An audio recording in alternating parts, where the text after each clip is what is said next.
Bandeko babolingo mbote na bino baibo mesana kulanda chaîne na biso ya www.zumel1000.com.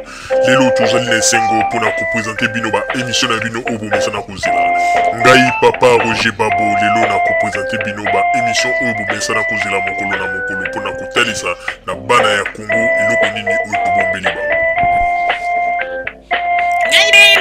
Rosalie Lokosu na zui responsabilité monene na chaîne ya www.zumel1000.com pour na kotalisa na peuple congolais vérité to bosolo oyo nini esengeli na biso bana ya mboka toyeba esika oyo bato bazali kokangela bato misu to bazali koyebisa bato ba makambo oyo ezali ndenge wana te ebongi malamu ete biso bato ya Zumel 1000 totombola mongongo pe toloba tolakisa bango bosolo po ete mboka na biso ekende liboso po ete ba peuple congolais bayeba eloko nini tokoki kosala po ete nyonso tu ezali kaka mpona lokumu ya mboka na biso po ete ezali esengo mingi mpona kotangusa bosolo na kati na biso ba diaspora congolaise oyo tozali libanda ya mboka.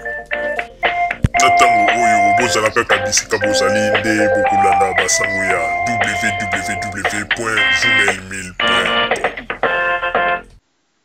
Merci beaucoup bandeko ya Radio Zumel pour une fois de plus ya kopesa ngai parole ngai ndeko na bino toujours oyo nayeba na kombo ya Congo Dieto mwana Congo Diantotila donc nakanisi ezali troisième fois nazali kokamata parole na nzela ya Zumel pe pona kosolola to kopesa message to kobenda matoi na bandeko na biso ba congolais ezala ba oyo baza na kati ya mboka to ba oyo bazali partout na kati ya monde entier oyo tobengi na kati ya diaspora. Ndeko Congo Diantotila to ndeko Congo Dieto mwana Congo Diantotila ndenge na mibengaka. Alors pona lelo lisolo ezali makamba kosolo ezala kebele mais na yaka kaka chaque fois tant on a moni que moi opportunité à temps ezali nde na kokaka ko se présenter pona ko beta ka lisolo to ko beta sete na makambo mususu o ezali kolega na kati ya mboka. Et puis ba oyo pe balandaka ngai na makambo na lobaka soki bomoni ke bozali soit na recommandation ata remarque to likamba koloba ezali mabete toza na kati ya démocratie opinion na ngai ezaka teke na obligé yo ondima yango to opinion na yo ezaka teke yo obligé ngai na ndima yango ngai Congo Dieto na kondima opinion na yo soki na moni pena ke ezali na ba élément o ezali très clair soki na moni pena ke ezana ba élément o ezo convaincre et que ezali pona avantage pona ezala ngai yo to pona congolais nyonso mais tangu tozali komona eke ndeko to bandeko mususu bazali ko exploiter babiloko o ezake bazali ko lakisa yango na communauté congolaise to na population congolaise comme étant babiloko oyo ezali vérité to pona ko lakisa eke tala mboka ndenge ezali ko kende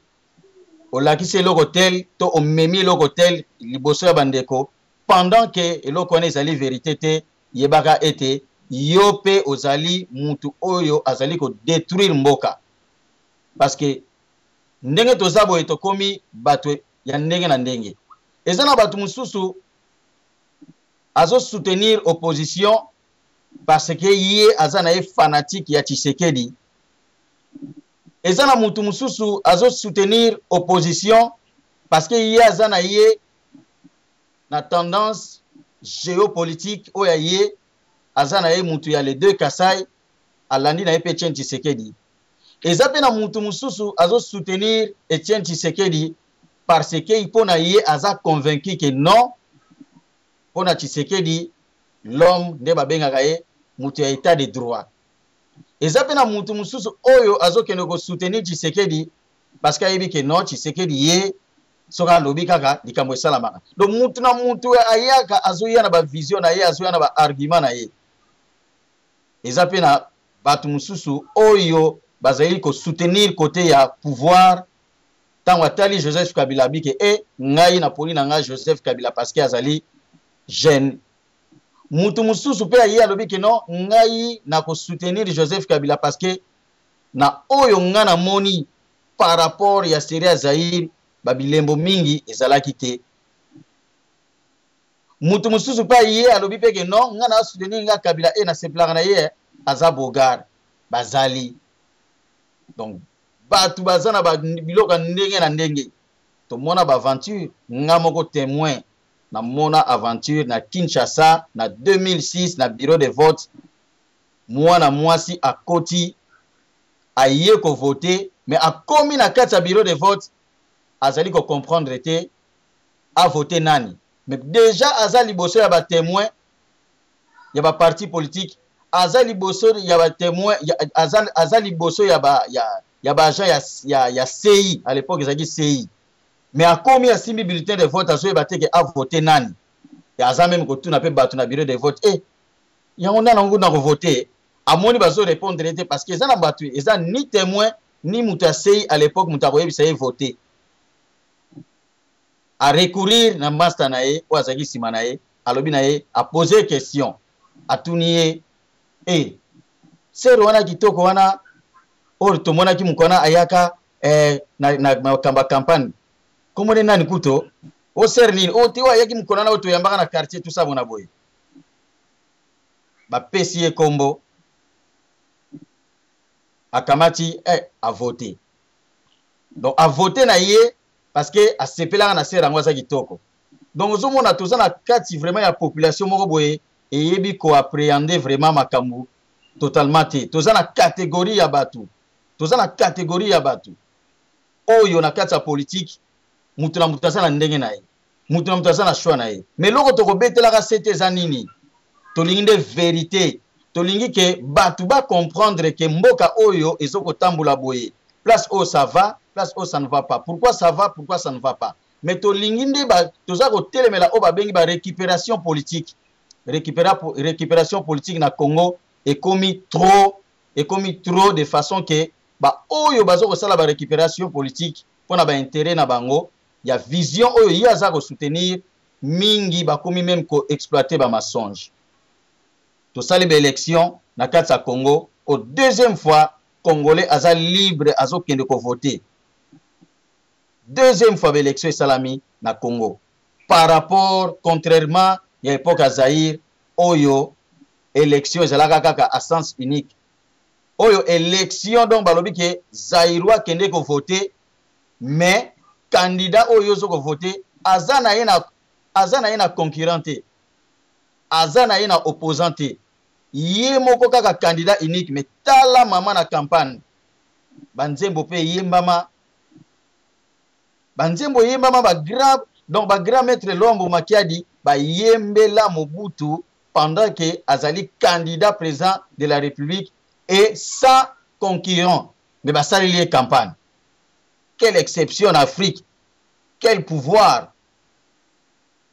Et Guillaume Moutozo qui a voté dans la carte bureau de vote aux Zawana donc Keba Moutou Nyonso azalaki na Zaïre à l'époque à Yebi au coquille jamais qu'on voté non.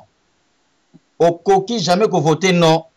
Bulletin za nango wana mais yo meka okotala ngo kututin na pasi na mutema mais oza contraint au voter Mobutu Sese Seko Kokongwendu wa Zabanga parce que soko meki le contraire ozu biloko na yo donc touti musika touti pena donc na touti pena na sika oyo eza pena ke lelo batu pe batie mutako pema lokola muta kimimbango soko pese ma apio tanga meli tango ekitaka chaka donc akitisa ngo penza donc batu ba uti na niveau moko boye batu ba souffrir élection na mboka ezalaka à sens unique yobi maboye opposant mais tango ba Tshisekedi bayaka les 13 parlementaires mais les 13 parlementaires ba bimaka mais ezalaka pe facilité parce que ba violation pe ya makasi ya droit de l'homme et salamaka malgré que ba salaka neti pouvoir en place et autorisaka makambo yango pe batu oyo ba reconnaîtraka existence ya les 13 parlementaires ba pesaka ba yebaki que non côté ya mokonzi ba signer mikanda parce que ba reconnaître yango ba ngwanda pe ba salaka na kati ba signaka document wana mais tant que les 13 parlementaires bandaka musala na bango qui basala ba nini moko populaire, mais pouvoir en place et supportaka te bien que et autorisaka ba landa ba mususu donc oyo kapena tout la mwisi ya zaza ba beta batu donc na minute o ngana za koloba po ngana beta ta ngana beta ka lisolo na yaka na parti prité na yaka na sentiment na loba kama kambo oyo ba mikolo oyo ba vivaka yango peut-être ko lekanga ba ah mwana wana makama za koloba atangaka pe aye alobi na za mutu ya sentiment ke na fani na ngana bandiko lokota par-ci par-là po oyo ngana zo kotangela bino esko mama tina ba rapport ya conférence nationale souveraine. Donc ba kamata ba maltraita bango ba beta bango ba tortura bango bien que bazalaka autorisé ya ko fonctionner, mais zoka pouvoir en place et ça na nga magui nde ba Tshisekedi na bande konaye donc ba 13 parlementaires ba bandaka mouvement que opposition et bimana kati ya mboka, mais ce n'était pas facile. Yemoko le grand-père Yemoko le grand-père Tshisekedi isika zali ayebi oyi ya viva soki masolango ezaka solo ke amonaka pasi ba betaka ye moko ayebi oyo ba bet ndenge ba betelaka ye nde ba maltraitaka ye et puis batu ya IDPS oyo bakufaka ba seri wana ba rapport na kati ya conférence nationale souveraine ezali. Donc batu oyo lelo bazoko kanisa ke congolais lokola batu baboyi ba musique baboyi makome bele wana ezali ndenge bino bozo memela masolo, mais congolais bazwa neti mutu on dirait à lukakate asala kota kapena na recherche te, mais zana ba congolais o ba lukaka tanga yoki likamba bike keba likambo yo na ko retrouver yango place tel ake atali a vérifier amoni que non likambo oyo bandeko balobi bazana raison, peut-être moins erreur kaka 10% mais 90% ils ont totalement raison que non likambo bandeko balobi eza lukuta violence et salamaka na série wana ya Mobutu opposition bakoka ko supporter yango te peut-être memaka biso na banzela moko boye ba parti politique et yaka ko fungama après discours oyo Mobutu asalaka tango alobaka ke je prends congé du MPR pe alelaka alobaka ye moko comprenez mon émotion parce que Mobutu tango multipartisme kotaka na kati ya Zaïre à l'époque ezalaka na volonté na été Mobutu était contraint par de grandes puissances na mouvement oya perestroïka ndenge yaka Mobutu akotisa na ba président africain musuba kota multipartisme na kati ya mboka na bango, quelque chose que Mobutu ne pouvait pas supporter. Yango wana Mobutu alelaka parce que mutu oyo azalaki libre ye moko azwa décision que non en tout cas naza mokonzi mboka namoni ete il faut ba parti politique comme awa ba parti politique bana ko fonctionner na kati mboka en toute liberté. Mobutu n'allait pas pleurer. Donc soka lelaki parce que ba contraigna ye asala eloko moko o na vie na ye mobimba atelemelaka. Alors ba parti politique tango yaka multipartisme koti mboke kotaka mobulu parce que bazalaki face ya pouvoir oyo bandaki ko résister te devant ba parti politique ya opposition bo yebi makambo zaire nenge lekaka na ba pasi nyoso ekotaka dictature ye makasi opposition kuna pe komi kotoka.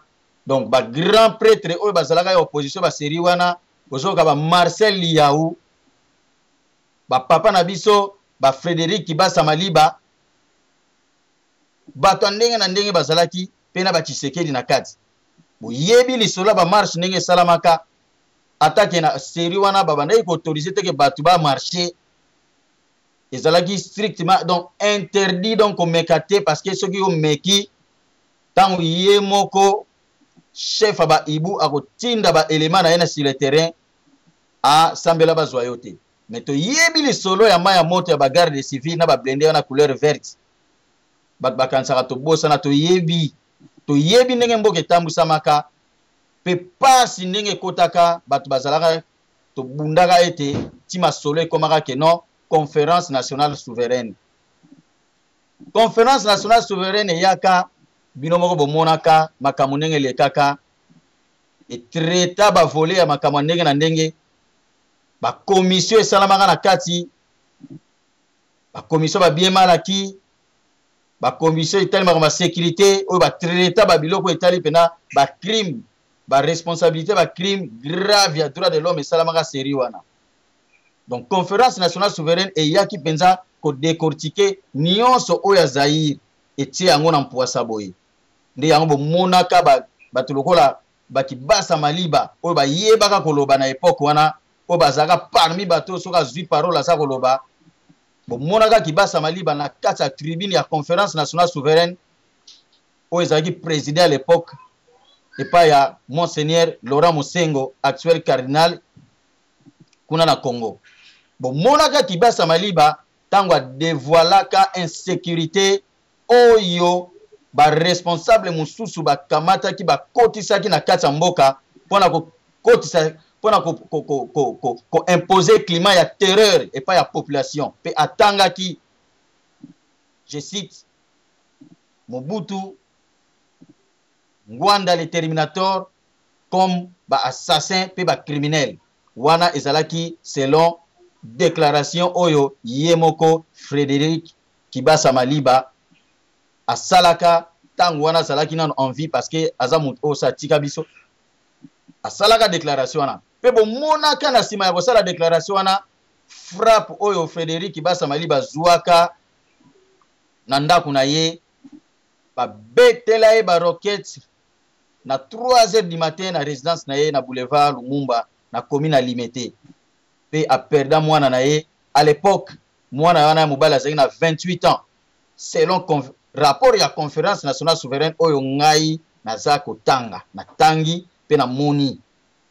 À l'époque il avait 28 ans et 2 autres bana bazalaki blessés pe matanga ya ndeko oyo Kibasa akufaka ezalaka balelaka yango na kati ya lupango ya Kibasa Maliba pe bomonaka ba oyo bakomona bakolanda Zumel bakotikala komona nasi bolandaka dernièrement Zumel alakisaka événement na pona kopesa réponse na mama Kalanga oyo ye azali ko alingi ameka ko porter atteinte na histoire ya Congo soi-disant que Ngwanda azali mutu ya malamu pe bapesaka réponse ya kotalisa ke oyo yozo benga mutu ya malamu tala ninga salaka. Donc conférence nationale souveraine tango yaka seri wana lokola pouvoir en place ekokaka te eyaki ko sala ba magui pe bakangaka conférence nationale souveraine. Alors lokola ezaki espoir oyo opposition azalaki nango pe peuple zaïrois à l'époque batu nyonso bakokaki vraiment kokanga maboko te parce que espoir zaïrois à l'époque ezalaki vraiment tourné vers cette conférence nationale souveraine. Ezalaki loka force moko boye oyo opposition azala simbaki na maboko na peuple pour na changement et na kati ya Zaïre pe tango bakangaki yango epa ya premier ministre Ngunzi Karibon na seri wana mutu nyonso zaïrois à l'époque parce que période wana ezali ya kowanga na te soko ziba zaïrois sur 100% des zaïrois, moi je suis sûr qu'il y avait 90% des Zaïrois bazalaki contre pouvoir en place. 90%. Et ça ko tulikambo ya ko tâtonner te soki ndenge nini. Parce que sérieux wana yoko leka na télévision te nana ko autoriser leka na télévision. Ba ibu bazana na porte ya entrée wana ya OZRT. Et puis yo moko d'ailleurs yebi ke okomeka jamais ko kende koloba ne fils que pendant 3 minutes bando ko critiquer Mobutu. Ko bimandenge nini? Ibu bazana na boso wana kana entrée wana ka ya porte OZRT à l'époque au lele comme RTNC. Opposition nini nani yango ya opposition akokenda sala débat na télévision. Parce que la télévision privée est libéralisée. Voire même appareil écoute portable ezalaka te. Donc Zaïre koti appareil portable na ba époque ba musée ba kota parce que Mobutu bilo on sona ba frenaki yango na pouvoir na ye parce que ba ni peuple aye ba vérité te ba boya kato sala libanda en contact na mboka pona ko zala na connaissance makambe belé ba internet nyonso na Congo kota na retard mais so ke na mboka lo ba Benin ba Togo ba Niger ba Mali biloko ne kota kala nyonso na pona nini parce que ba konzi o a sérieux wana ba lingaka te ba linga ba tika biso ka ndenge wana mais ba portable ba koti saka boyebi yango ba miso ba benga ba comcel miso benga ba soki telecel ba teka on a $1000 Pongana yoto sombate. Un fonctionnaire à Zaïre à l'époque, bazo foutaye, ce qui $10.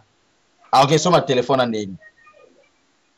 Donc, conférence nationale souveraine, tango yé, ba kangi yango, Congolais, Zaïrois à l'époque, a comment mobilisé, et que il fallait que Bunda pour la conférence nationale souveraine. Et avec à l'appui, Monseigneur Mosengo à l'époque, c'est cardinal et le na katsa RDC l'église catholique, va influencer la population que non, na ba église nyonso. Parce que Congo est un pays chrétien, Zaïre est un pays chrétien, va influencer qui organisation en marche à chrétien pour la moutunio so atele melelo ko anape ko senga réouverture ya ba travaux ya conférence nationale souveraine. Il a fallu ba chrétien ba bimalibanda avec comme objectif ya ko tia pression pe ya ko senga na gouvernement ba zongisa ba fungola ba travaux ya conférence nationale souveraine. To monaka ba chrétien ezala église protestante, ezala église catholique, ezala église kimbangiste, ezala ba bima ba mpevalongo, to monaka bandeko nyonso ndenge basi mobilizaka pe nakanisi oyo elekaka mutu nyonso ayebi yango ba beta ba chrétien na ndenge mukiete puis référence à l'isolo oyo et salamaka et donc tant bat balobela likambo ya ba marche ba chrétien oyo beaucoup plus total à l'église à Saint-Joseph oyo ezana victoire place benda donc oyo kaka centrale penda ya makambo bandaka oyo place ba massacre penda donc ba militaire ba beta à bout portant masasi na ba chrétien pe bat ba kweya ba témoignage ezali oyo ezake ndeko nyonso akotaka na kati internet ayebi makambo wana ba témoignage ezali eza ba témoignage ya lelo te eza ba témoignage ya série wana marche ba chrétien salami et puis crime et salami contre ba chrétien église Saint-Joseph ba beta ba lacrymogène ba beta ba tumasasi ba kimi na kati même église ba kimi na kati église croyant que église ezali lié oyo de sauvetage.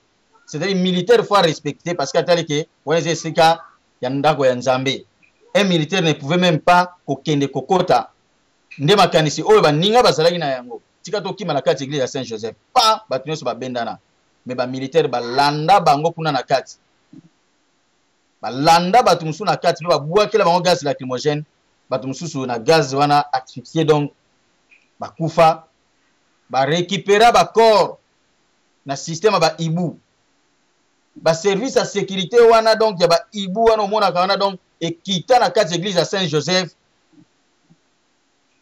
ba beta stratégie nini ki bango ba sécuriste ba lata ba tena ba sécuriste on a Congo ti le ba bengaka Croix Rouge mais ba sécuriste donc ba Croix Rouge ba kita na kati église à Saint-Joseph avec comme idée que non voilà to yé ko récupérer ba corps nzoka ba sécuriste était ba ibu donc ba ibu pena bazaki mobiliser donc opération on attend bangwanda ba sérieux à l'équipe na télévision azo ko sa mise en garde que la marche n'est pas autorisée donc mutu nyonso akeba donc azo sa l'intimidation ba intimidation na nyonso to ko senga bandeko batikala na Congo pena baza kolanda botiela biso biloko wana na YouTube ba cassette vidéo wana ezali na OZRT botiela ka biso po toyeba ka lisolo parce que bat baka ko sa biso te babi maraba bon samaritain babi maraba donner des leçons ozomona tango yozo ko logo ozoko tia muni ozoko ba muninga keba tala ozana potinaliste yo moko pe omiyeba soko mitala ki tala peut-être yo ozaku na pondu na mine ya zana potinaliste mais yo zana pondu na mine donc bato bazome ba donner des leçons bazali na histoire congolais nde siko alinga transformer congolais nga pesa lupemba na sens que histoire ya mboka ezande o ezosala lelo non ba azado ba comment ba rapport ba violation droit de l'homme salamaka na marche ba chrétien ezana ndeko mususu akoma membre ya IDPS malheureusement na bosani kombo na ye azana Canada na bosani kombo na mbe na tangeli bino ye asalaka ba oba kolanda vidéo oba koyeba nazo pesa référence à Salaka à l'époque azalaki journaliste na kati ya journal Le Potentiel azalaka témoin oculaire na victoire tant makamone zo salama soki biso tozanga na ba commune mususu mais ye na victoire azalaki abima témoin oculaire ndenge ba beta à bout portant mutu oyo akufa pembeni na ye akweya ye moko amona oyo nga nazoloba abeta na tanga déclaration na ye oyo ye apublia ndeko wana lelo azali membre ya IDPS aza na Canada série wana makambo esalamaka azalaka na journal Le Potentiel na bosani komone malheureusement donc événement ba récupérer batu na kati église ba corps na ba sécurité mais ce n'était pas des sécuristes ezali ba force à sécurité ba ibu ba zubilamba ba sécurité ba kei ba bendi ba corps po bat limusa ba trace ba corps wana batu ba kufaka ba boma bango okende kosamba wapi okende kofunda wapi ba azado wana azado lelo azado oyo série wana benga azado ba bimisa ba rapport à violation à droit de l'homme et salamaka série wana les forces de l'ordre ont tiré à bout portant et pas la population ba rapport ebima il y a même des victimes qui ont été identifiées et les adresses sont connues bazali na cadre de recherche tanga na lobaka ke ngai ndeko na bino Congo dieto mwana Congo diantotila tanga na soka parole na yaka te ko kaka kibudi na omoni intel azabwe non na s'informaka na tanga kana salaka recherche na ndenge nanga et peut-être oyo nga na salaka mutu musu azani na tanga ko sala ngote yango wana to komi na moyen ya nzela ya Zumel ya ko transmettre information na batu mususu pour que ata yako kizala na tante akende ko lukaka ndenge biso wa musu to koma osala bénéfice que tanga ko yoka ayoka et soki pa ko linga ko tuna pa batu atuna mais oyo ngana lobaka awa en tout cas ezaba biloko oyo ngana inventate donc ba témoin bazali ba rapport à droit de l'homme et komama na série wana ezali ti lelo soki boluki yango na ba Google ezali et komama et conférence nationale souveraine oyo esalamaka na Congo à l'époque ezalaka Zaïre et bimisa rapport wana soki botangi mutu aza na rapport à conférence nationale souveraine eza dossier numéro 13 bakoma yango même massacre de 16 février et du 1er mars 1992 bozomona donc ba rapport ezali mais tant ba rapport on bimaka malheureusement batu bayaka kobosa na makambo facilement or lelo batu bakufa na marche ba chrétien mingi baza ba chrétien ba musu bakufa za na sultan bible na liboko bougie ba bete masas to mona bibembe batu bakufi donc ba chrétien bakufi ba boma ba chrétien mais sikoyo problème na biso ezalaka likambo wana banda eleka tomitunaka ba rapport ebima voire même rapporteur spécial ya ba exécution exécution sommaire et extrajudiciaire ayaka na Congo Roberto Garreton na rapport na ya 1994 ezaki traité na niveau ya commission ya Nations Unies pona makama droit de l'homme alobela pe likambo wana et na rapport na yekuti Roberto Garreton alobaki ya plusieurs morts oyo na landaki Ngwanda alobike bakufaka pona ye d'ailleurs na marche wana baku ezalaki kaka 4 à 6 personnes mensonge parce que na rapport o ngana zalango awa ya conférence nationale souveraine eza même pas na chiffre o ya zolo ba 14 wana soki ya 4 morts jamais zomona donc wana eza mensonge. Donc sur toutes les tannées il y a Congo, il y a Zaïre à l'époque, on a 4 ou bien 6 bakufa. Mais rapport, il y a représentant spécial à Onia Yaka na 94, c'est-à-dire en 94, à reconnaître que dans la marche à chrétien, il y a eu des violations graves à droit de l'homme et Salamaka et il y a eu plusieurs morts. Rapport Wanezali. Et en plus de cela, bah rapport Moussous Oyo, bah ONG droit de l'homme est publié. eza lisusu na ba rapport oyo bandeko oyo bazali ba prêtre catholique to protestant babimisa ba rapport ba oyo bazalaka ba témoin babimisa ba rapport wana pe ba rapport wana eza coexister na kati ya ba rapport na bango baloba oyo bango baviva bamona ndenge bato bakufa bamona babale ndenge ezwa bato mpe moto alali sur le terrain. Donc lelo toza kobetela likambo oyo sete papa na biso Laurent Mosengo cardinal l'église catholique vraiment likambo oyo eleka eza likambo nene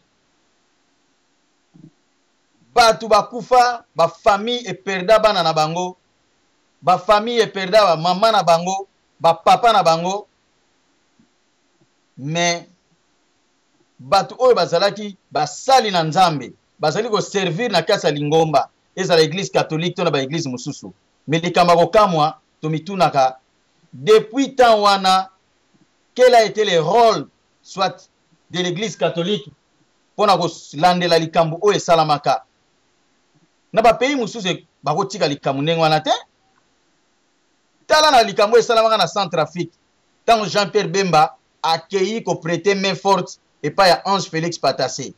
Est-ce que vous yebi ce qui s'est passé là-bas? Parce que bandeko balinga ko ba vérité te lelo komaka moins de likambo Kabila moins de likambo yo Hippolyte Kaname ndenge mbili bobengaka. C'est-à-dire trop de maquillage à makambo. Les gens ne veulent plus donner le vrai sens à la vérité. Les gens ont du mal à raconter la vérité. Tout ce qui se fait actuellement, ce sont des récupérations politiques. Vous tentez de transformer l'histoire du Congo. Et ça n'a pas si pour la vérité. L'histoire n'a pas la vérité. Ce qui s'est passé dans Centrafrique, ce n'est pas parce que dans Congo, le Congo n'a aucune influence sur la République centrafricaine. C'est un pays indépendant. Donc, quand on a une grande puissance, il y a un petit pays, et que Congo a maté Centrafrique, que non, Bolande la Jean-Pierre Bemba, Bossala Bonaboy. Oh, mais Bolande la Jean-Pierre Bemba, n'est Congo a un problème na yé, à que le la Centrafrique, Bolande la Jean-Pierre Bemba. Pendant que Jean-Pierre Bemba lui-même fit rebelle ici, en République démocratique du Congo, Azalaki, na mouvement, na tête à mouvement Libération à Congo. Chef leader, et il existe des rapports graves, il y a des violations des droits de l'homme, Oyo MLC a cometa. Par rapport Oyo, Ezako exposé Jean-Pierre Bemba, Lokola Ye Azali, responsable, il y a MLC, à cause de la poursuivi, comme pour un crime de guerre, ou soit crime contre l'humanité, comme complice, ou bien commanditaire. Il existe des rapports, mais il y a des rapports qui existent. Mais le lot va transformer les solos. Il y a Jean-Pierre Bemba. Parce que tous ont un sentiment, il y a géopolitique. Parce que ça n'a contre Kabila. Et que Kabila balingi était Kabila n'a pas kende. Alors il faut utiliser tous les moyens, même la stratégie, pour exploiter mensonge. Non, on a besoin de changer l'histoire à Congo. Attaquer Kabila avec le bon sens, il y a Makambo Ezali qui est un témoignage à solo. Si Kabila a fait ceci, étant que président de la République, Azali être humain comme toute autre personne, il faut les critiquer, il faut faire Oyo, Mibeko et Sengi. Mais quand il y a la battue histoire, où ils ont maquillé na makamalukuta, non. Donc, tant la zoba likamba Centrafrique, nalinko loba eke, bande ko ya Centrafrique, baza mieux organisé parce que bango tant guerre sili ba moni ke guerre tiki bango biloko mingi ya mabe. Ils ont gardé de mauvais souvenirs tant ba atrocité salamaki parce qu'ils étaient témoins ba moni nenge bitumeleki. Ils ont vu comment est-ce que le MLC s'est comporté vis-à-vis ya ba population civile na bango. Maintenant qu'est-ce qui s'est passé? La société civile à Centrafrique s'est mobilisée. Et se mobiliser dans la société civile, tous les églises, tous les ONG, tous les associations sans but lucratif, la société civile. Et dans le les gens se sont mobilisés. Donc, l'église a joué rôle dans yango. Il y a des églises catholiques dans Centrafrique et ça là rapport. et bimisa ba rapport ya ba violation oyo MLC asala batu na bango. Et tant ba rapport on est salamaka après nde bakamata batindi yango et kendaka na cour pénale internationale. Tant au CPI azwaka yango, CPI yaka mbala moko te ke non abandi ko condamner batu. Non, CPI pe azui rapport eza lokola mutu apportez-moi plainte moko boye. Il faut qu'il y ait des enquêtes. La CPI est bien organisée. Ils ont bien organisé. CPI a tinda batu na Centrafrique ba kende. Moi j'ai vu le film ya CPI pour na makamotali enquête ya Jean-Pierre Bemba na Centrafrique. Film ana existaka. Donc ba oyo bazali ba kende ba na facilita ok na aekuna na cour pénale internationale. Bosenga bango comme élément de preuve, bolo bana bango tozana besoin ya film oyo CPI a tourné na Centrafrique pour na kokende tala enquête sur base ba rapport oyo CPI azwaka ya ba église na ba association mususu ya ba victimes ba funda Jean-Pierre Bemba. Il y a des associations de victimes ba s'organisent, ils ont leurs avocats et baza soutenir na ba association droits de l'homme, baza soutenir na ba église ba funda Bemba CPI quitta sur le terrain et qui na ba rapport wana et qui ko sala ba interview et pas ya ba victime pe sololi ezui ba élément nyonso tinenge ba lansaka mandat d'arrêt international contre Jean-Pierre Bemba. Donc, quel est le rôle de l'église face ya ba crime au Salamaka na journée ya le 16 février 1992 à l'époque à Zaïre ba chrétien ba kufaka. Papa Mosengo lelo yoza cardinal. Lelo oyo ozana la responsabilité munene koleka oyo ozalaka yango comme étant monseigneur mais ozaka monseigneur na Nzambe. Mais avec ce qui se passe actuellement na Congo makama élection mutu nyonso azali na droit ya kopesa opinion na ye. Mais il faut koyeba ke oyo pe yo zo kopesa opinion ozali crédible na ndenge nini oza personnalité nini na kanisi Papa Mosengo ozali une grande personnalité oyo oza ko représenter pape mukonzi numéro 1 ya église catholique na kati ya Congo. Likambu ya marche ba chrétien ezali likambu sala pasi pona komona ke Monseigneur Mosengo yo ozali ki président ya conférence nationale souveraine bino mutu bo influencer population abima na balabala bino mutu bo sengaka na église ebima na balabala et que toutes les églises ont accepté cette demande pe bat bakufa lelo Monseigneur Mosengo yo ozali en vie batu oyo bakufaka ba chrétien oyo bakufaka ezali mawa parce que basili ko lelo oyo esika bango balala bazali koyeba te ke mutu oyo bango bandimaka appel na bango babima na balabala azalaka Monseigneur et que lelo ba raté ba mona ke akoma cardinal bakufa tango yo zaki Monseigneur mais lelo Papa Mosengo akomi cardinal mais batu oyo yo bengisaka to église catholique bengisaka bojua rôle nini ba famille na bango ti lelo na Congo ba bosana bandeko na bango te ba yebi ke batu bakufa maman kufa il y a des orphelins des mères bazali il y a des orphelins de pères papa kufa na marche wana bana batikala kana pasi yo ezaka depuis 92 ans ba pillage yo yaka nzala pasi misale ezate ba société ba piller Congo ba Zaïre ba Nyongo makambe belé église osalaka nini tala bandeko centrafricain balandela Jean-Pierre Bemba mais congolais siko na esprit ya ki polémique abalusaka lisola Jean-Pierre Bemba keno ezali ono ezali kambo ya eza politique eza gouvernement congolais botika ko rêver eza gouvernement congolais te botangaka bokendaka musika fouillez vos informations allez visiter des informations par-ci par-là fouillez dans le bon sens de connaître la vérité et non dans le sens d'aller affecter l'histoire ya ko changer l'histoire kozala ignorante bat musu baba ignorante ba yebi histoire mais ils ne veulent pas vous donner le vrai sens à l'histoire la vraie version ba lingi ko pesa vérité te bande kwa Centrafrique baza mieux organisé que au Congo ba association droit de l'homme à Centrafrique baza mieux organisé parce que bango basala ba rapport ba funda Bemba et lo que big sala kutu et retardaka arrestation Bemba parce que déjà na masolo na kati ya Congo et avançaka Bemba komaka na mwa ba immunité moko boye mais immunité na makambo etali crime de guerre crime contre l'humanité non ezaka na sens te mais ba pesa ki ye opportunité pakaka parce que ba mona ike na niveau oyo Congo ezalaki Congo ekomaki na niveau moko ekomaki très important ya histoire na ye et qu'il fallait ko préserver kimia wana yango epesaki Jean-Pierre Bemba moi opportunité ya ko sala oyo asalaki akomi vice-président papa tokende ba élection mais déjà mandat d'arrêt international ebandaka kozela ye.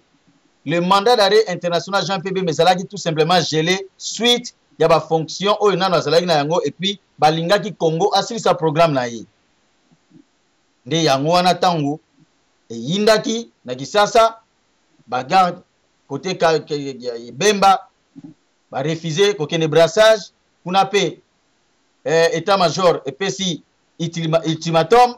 Il y a des militaires bagarde ndama Bemba bandimaki bakena bangona maluku place oba bongitsila bangona famille na bana bakena malembe ba oba teki tete dire histoire nango boyebaki mais mandat d'arrêt c'est déjà lancé donc bandeko ya Centrafrique balandela makambo na bango église ya Centrafrique elandela lelo oyo tango Jean-Pierre Bemba asambaka peut-être bino boyebaka te mais na ko pesa bino comme un système à élément de preuve parce que ngai ndeko Congo dieto mwana Congo di Antotila tango na yaka sa parole na yaka ko soutenir oyo ngana tangi et puis na pesa bino élément de preuve na zate ko non botala kuna babomi bakati mutu sexe photo oyo bona boye olobi place ezalaka te makambo zolo bozolo ba place ozu yango te nzoke ezala ngo na pays musu te wana nde to boyi to lingi wana te population to ba victime ya Centrafrique ba landelaka de près procès ya Jean-Pierre Bemba et chaque fois tango Bemba asiégeaka na ai kuna la cour pénale internationale soki boyebi te ngana zo pesa bino information pour vérifier bande ko na Centrafrique ba procès nyonso ya Bemba ezalaka en direct na ba milieu oyo moye bazwa télévision ezate Nations Unies asorganisaka atiaka bango écran géant batielaka bango écran géant bazo diffuser procès ya Jean-Pierre Bemba ba victime baza kolanda na ba famille oyo baza ba victime na batu ba camarade baza ba victime batu nyonso donc na Centrafrique ezali kama mukiete mais Congolais zwaka yango na aspect ke eza politique te eza humanitaire. Donc, le gouvernement congolais a une influence moko te qui ne jouer na Centrafrique parce que Bemba est moko pe situation na Congo ezali. Aza parmi bato ba commettre ba crime na Congo. A commettre ba crime ba kolandela ye rapport mapping oyo ya Nations Unies kala mingi te ke bima oyo Kagame e kondisa ki lisusu a beti ba tour partout diplomatie Rwanda beti ba porte partout parce que ba lingi ba longola terme ya génocide.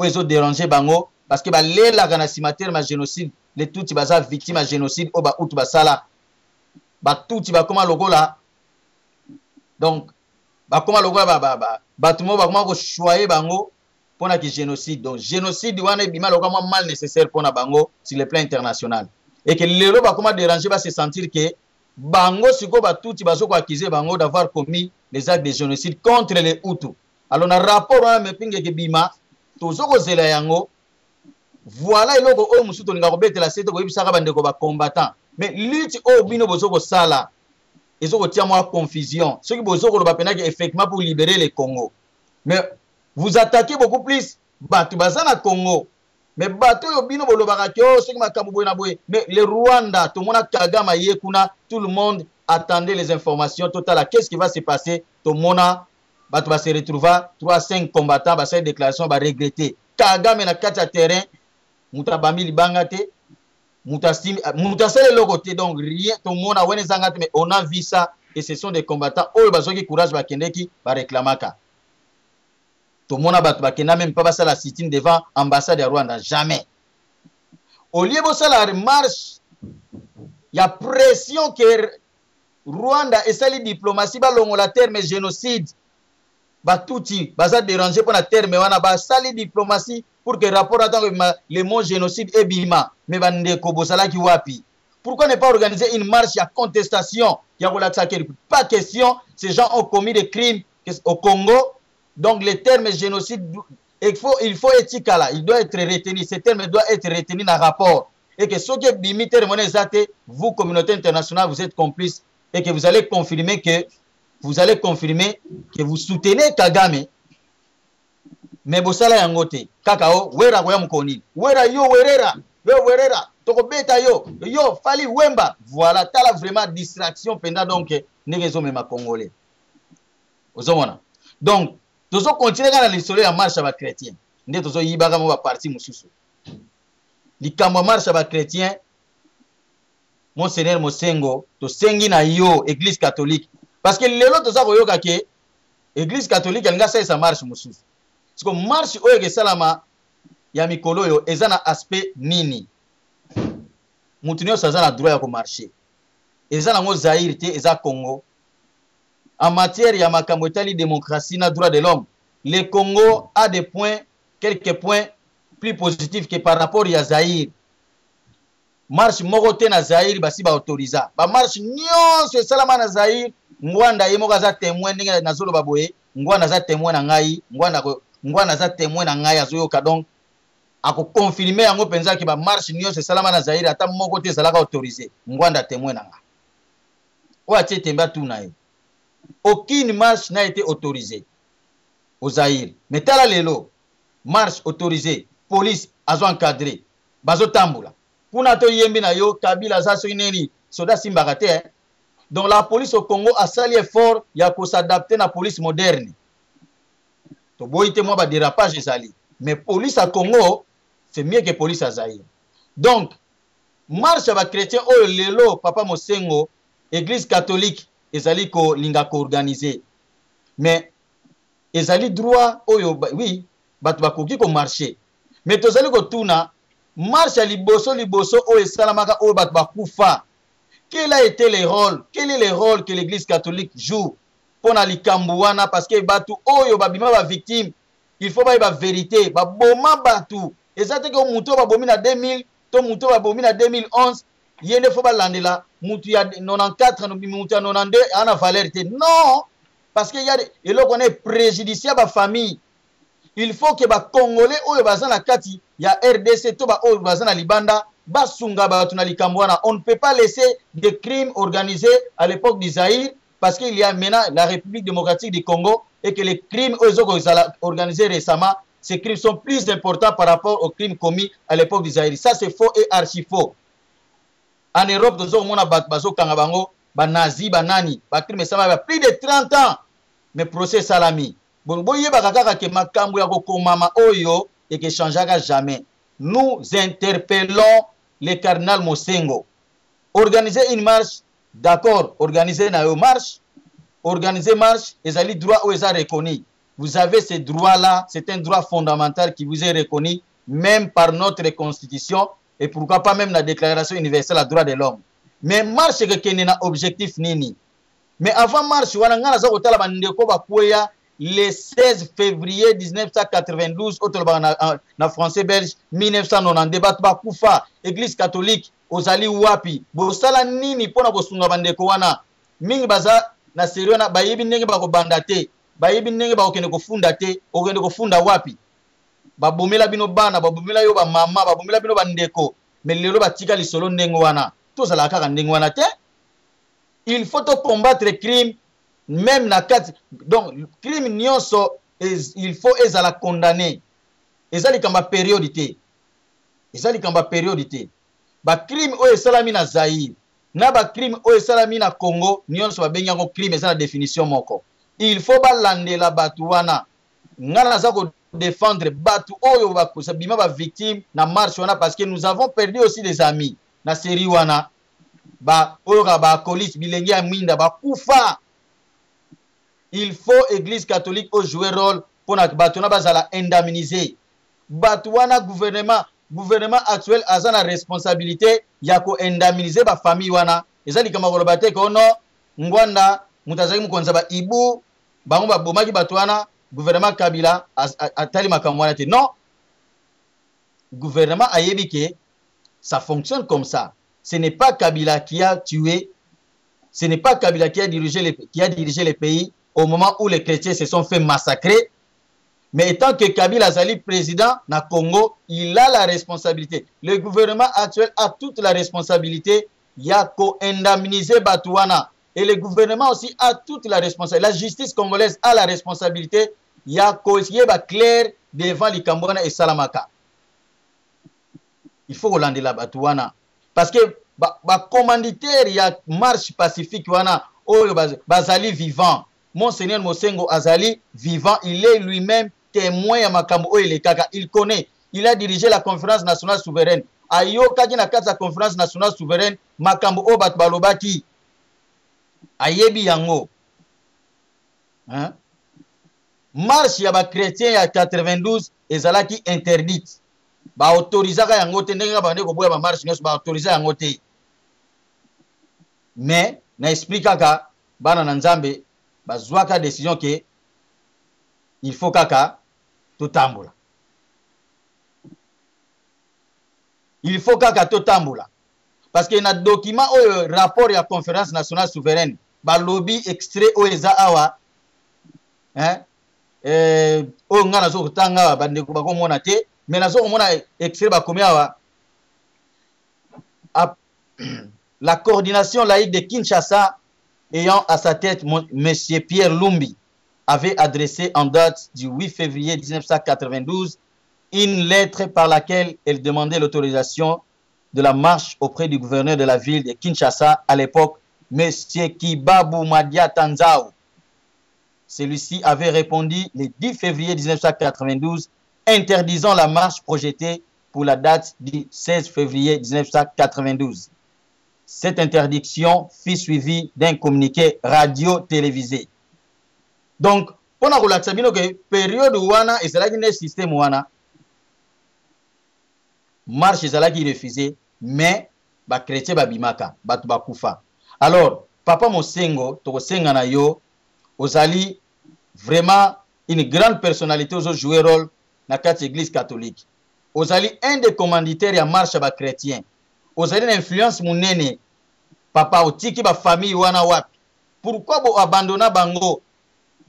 Bat obo bengaka ba yokela bino ba bima na balabala pour que ba bunda pona conférence nationale souveraine ba fongola yango.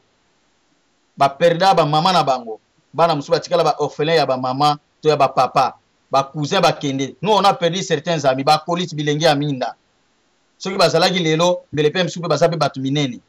Mais l'église catholique a croisé maboko na ye. Et voilà ce qui fait 20 ans, ce qui combien d'années, l'église catholique veut encore organiser une autre marche.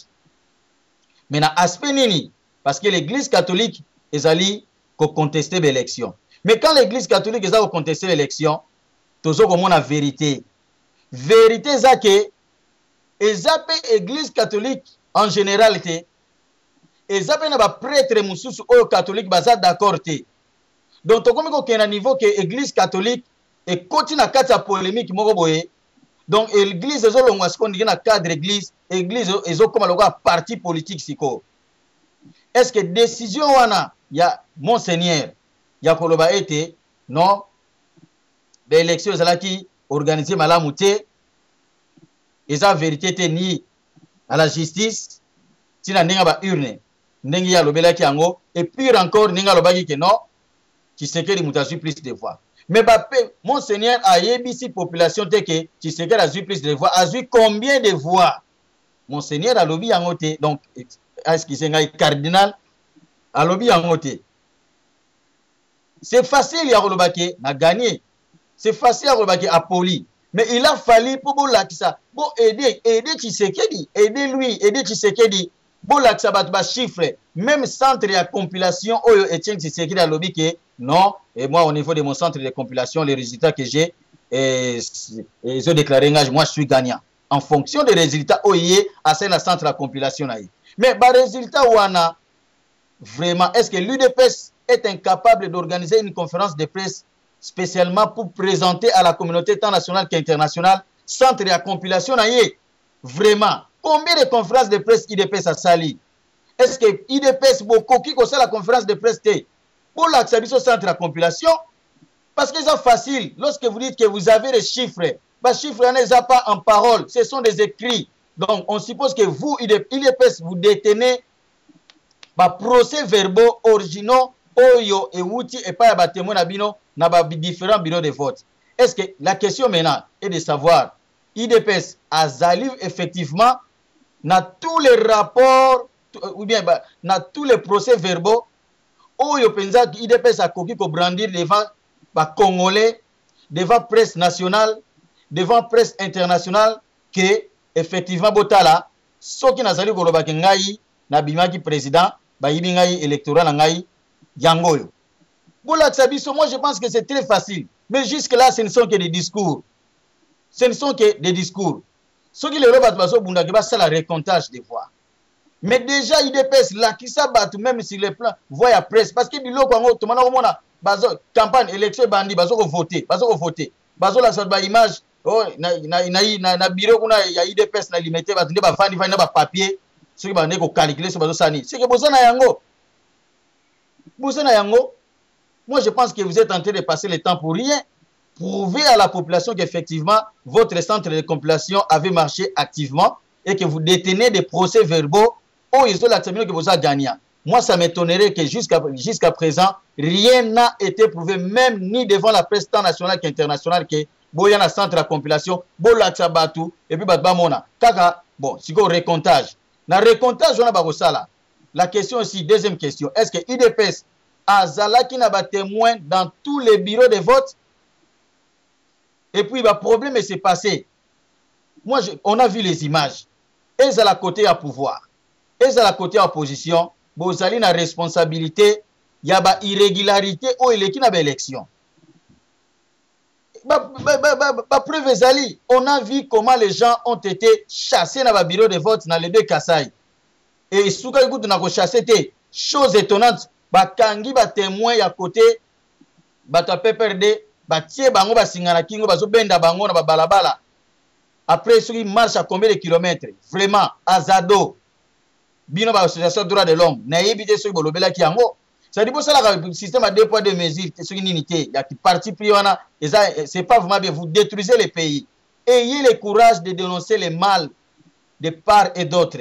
Du côté Kabila, il y a eu des irrégularités. Du côté Tshisekedi, il y a eu des irrégularités. Donc, chaque candidat a profité na territoire où il y a Azalaki populaire, majoritaire. Et à la côté Kabila.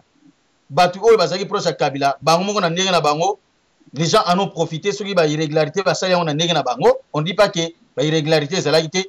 Je confirme que côté à Kabila, irrégularité Azalaki. Ba ou Bazaki na tendance côté à Kabila, na milieu Bazaki majoritaire, bango peut profiter na bango. Siko, est-ce que témoin na bureau de vote, ya Tshisekedi Bazalaki? C'est ça aussi la question. Côté pays Tshisekedi, dans le milieu où il y a des majoritaires, va profiter de l'irrégularité. Donc, les irrégularités dans l'élection, du côté, il y a pouvoir. Image Zali, preuve Zali. Si côté pouvoir, l'équipe va gagner parce que Sengi a proclamé résultat provisoire et puis l'équipe de la Cour suprême de justice. Pour Nangaï, je ne sais pas, mais ça m'a fait du mal. Tant on a mon qui était côté il y a opposition, il a fallu Papa Tien Tshisekedi andima akende na Cour suprême de justice. O même la biso centre na yo, il y a compilation na Cour suprême de justice. Parce que vous êtes juriste. Ceux qui ont sous-estimé les sous justice. Alors, yo moko tango yo gozoyango o Tshisekedi président. Si quoi, la justice ango. Du fait que yo comme président de justice est bongi. Il a fallu, moi je pense que c'était une meilleure occasion que Papa Tshisekedi o le kananzela ya Cour suprême de justice o memela biso centre na yo ya compilation kuna. O la tsana ba congolais que chers congolais, voilà effectivement, je suis votre président élu pour vous démontrer que j'ai été victime du vol de mon électorat. Voilà mon centre de compilation. J'ai eu autant de personnes qui ont travaillé avec moi à l'IMT sur base de tous les procès verbaux qui ont été envoyés, expédiés par nos témoins sur 60 et quelques mille bureaux de vote, quelque chose comme ça. Voilà, moi j'ai eu 60 000 témoins et voilà, j'ai 60 000, je ne sais pas ce que procès verbaux. Il a fallu Ezalana Katia Cour suprême de justice. Moi je ne vois pas et si Ganini Oyo na Katia Cour suprême de justice. Ce que Tshisekedi a Kende qui peut démontrer devant Batunion qu'effectivement Aza gagnant sur base de procès verbaux. Alors, la Cour suprême, ok, nous avons témoin autant sur 60 000 bureaux de vote. Nous avons na 60 000 témoins. Nous avons 60 000 procès verbaux. Et yangoyo, comptez les résultats. Papa, nous avons président. Alors, Kabila l'a création sur base de quel procès verbaux? Donc, on a double procès verbaux, donc contradiction, mais malheureusement, Yemoka Boy, qui est la Cour suprême de justice, a sous-estimé Bango. Alors que le lobby contestation sur les Kapuna. Monseigneur Mosengo, il y a lobby qui s'est gagné. Mais Cardinal Mosengo, pardon, Cardinal, il a pessi preuve. Tout ça, la politique, il a pessi preuve que, voilà, la contestation, contestation Église catholique. Il y a conférence épiscopale Église catholique. C'est une déclaration que l'Église catholique n'est pas à mesure de vous donner des résultats d'élection parce que l'Église catholique ne joue pas le rôle. Il y a CENI. Et l'Église catholique n'avait que 20 000 observateurs sur le terrain. Cela n'est pas suffisant pour que l'Église puisse donner son avis, soit son appréciation sur les résultats de l'élection. 20 000 observateurs, c'est pratiquement impossible pour que Bappé sa résultat. Et l'Église ne joue pas le rôle de CENI.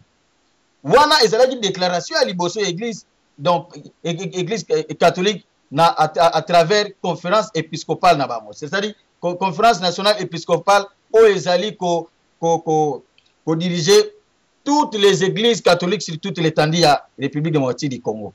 C'est une déclaration. Après, Monseigneur Mosengo a Sala Ouaï. Donc, l'église est continue la carte de confusion. Mosengo a lobby qui serait à gagner a eu plus de voix. Mais il n'a pas donné de précision combien.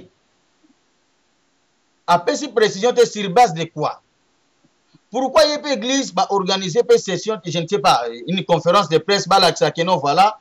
Bon, la Tchabiso a 22 000 voix, 22 000 observateurs, bino bosa na témoignage anine. Bon, yana ngobolo bake, bon, na 22 000 oyo, église catholique to zwaki, ba témoignage so ba yana ba résultat, basa 22 000 personnes.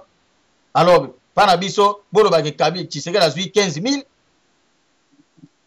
Bon, la Tchabiso to e bénéfice na 22 000 wana. Mais de simples déclarations, oye koki ko pelisa moto, oye bani ko kabula église, parce que n'oublions pas que dans l'église catholique, il n'y a pas seulement ceux qui ont voté pour Tshisekedi. Il y a des gens qui ont voté pour Kabila. Il y a aussi des gens qui ont voté pour Vital Kamerhe et consorts. Mais lorsque l'église Balobi, qui est l'église de Zalaka au milieu du village, Cardinal Mosengo, il a fallu Azala très prudent dans la déclaration.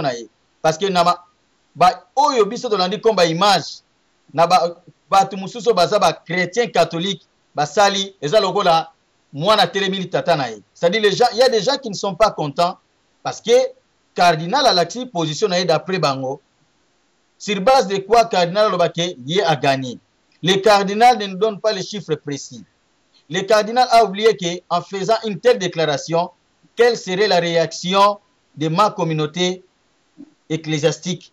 Parce que dans l'église, il y a ceux qui soutiennent l'opposition, mais aussi vous avez des membres qui soutiennent les pouvoirs. Quelle serait la réaction? Il y a pouvoir.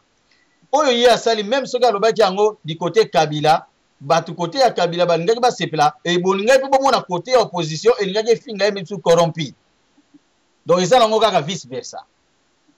Parce que kuna côté protestant, Marini Monseigneur Marini lobi élection, il faut qu'on respecte ba urne ndenge décision seni apesi, donc c'est Kabila qui a gagné.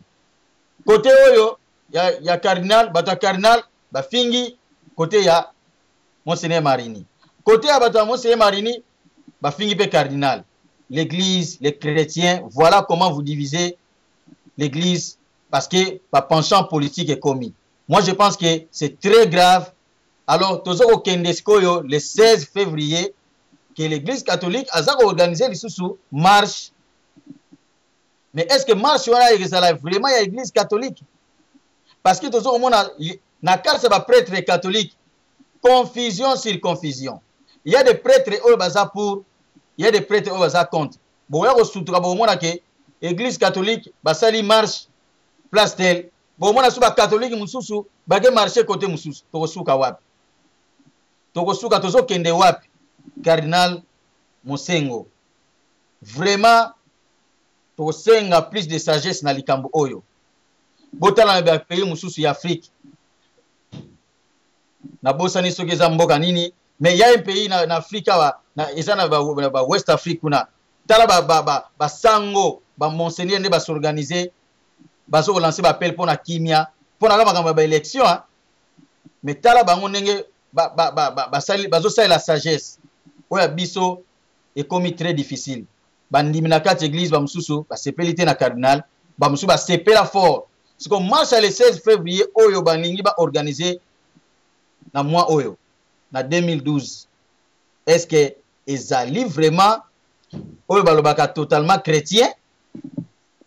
Parce que tout le monde a na église basala ki prière na kati église wana on a vu batu ya opposition. Est-ce que tous les opposants, comment est-ce que ça coïncidence? Bah opposants ne se retrouver dans la église catholique. Et ça coïncidence? C'est quelque chose qui a été organisé. Donc aux hommes de l'église catholique, ils ont mis en position moko boye, tozo kene batu na kati église bako bunda. Et ça bien été. Moi je pense que mon cardinal Akoego Benga a salisi messe, a bengi si opposition, a bengi si pouvoir. Pesi bango parole. Mais oyo siko eza ke batu ki cardinal aza mutu ya opposition. Alors que na quatre églises catholiques, ba monseigneur mususu, ba abbé mususu, ba zana bango contre le makambu ya cardinal. Tokosuka siko wapi. Bandimi pe mususu baza contre cardinal. Donc soit cardinal aza na raison, soit cardinal aza na tort. Mais ce que yo moko étant que oza vraiment intelligent, mais quand on côté la sagesse na yo. Siko le 16 février marche ba chrétien. Mais eyebani ke na marche wana et que ça la totalement chrétienté et que ça la différent na marche o esalamaka série ya Zaïre o eza marche ya opposition. C'est l'opposition qui viendra marcher. Boko mona ba combattant ya IDPS ne ba koya ba ko bonga wa mokolo wana ba ko koma ba catholique. Donc ba combattant ya IDPS ba ko bonga ba ko koma ba catholique. Alors tozo kena nzela moko boye mboka ezokende na libulu, ce n'est pas bien. Tolingi to mona batu, donc bana mboka babomana yango na tokobeta sete tokosenga na bandeko église catholique na cardinal azala vraiment prudent na likambo oyo. Marche eza interdite na Congo, marche eza eloko eza reconnu, mais ba objectif ezala ya koyebana na ambiance oyo ekomi na confusion, ba msusu pour ba msusu contre, bozo bebe sa crédibilité église catholique. Donc merci mingi na likambo oyo na kulinga ka ko betela ngo mwa sete parce que eza bien te église o bat batela ka motema bat bakabwani to ko mona ba mususu ba komi pour ba mususu ba komi contre ba mususu bazo manquer cardinal ba mususu bazo respecter cardinal. Donc interpeller bango moko basali ya église catholique pona ko yeba parce que likambo oyo ezali ya pasi mingi. Mais ndenge to tsolo bake ba victime ya marche oyo ya Zaïre, il faut gouvernement ya Congo a indemniser bango. Il faut ba oyo baza vivant ba commanditaire ezala ba oyo basengaka marché salama ba reconnaître loko wana ba bossa na bango te. Cardinal azalaka président ya conférence iriwana toko senga na ye, il faut a reconnaître bato ba kufela bazana besoin ba sunga bango pour que bazala indemniser. Pe ba commanditaire mususu ba bomisaka bato baza en vie ayebani. Donc to suki ona pona lelo, merci mingi. Donc ngai ndeko na bino Congo dieto mwana Congo diantotila na pesi bino na nzela Zumel. Prochainement tokolobela lisolo mususu ya kitoko kaka na kotalaka ba video ndeza koleka sujet ezanga te tokoyaka kaka ya ko mobiliser ba congolais. Merci à beaucoup, merci à trop et bonne journée na mutunios na nzela ya Zumel 1000. Merci. Bande ko babulingo na bandi duti kolanda émission na biso oyo tosileki ko likisa yango po ete boyeba basango nini oyo bino mo kozela na bandi te moto na moto asili kotire leçon na ye na oyo isili ko lubama na esika oyo yango ete tosengi na bino ete boboto ezala na bino na ba famille esika bozwani na bandi te mbala ya sima biso bo Zumel 1000 ko kozana te pona ko pesa bino biso basango oyo esengeli pona bino tosigi na pona lelo. Merci mingi. www.zumel1000.com ezali wana pona bino na bandi ete bokozala dessus sima ya banguka de boyebi nini oyo tobomeli bino. Merci.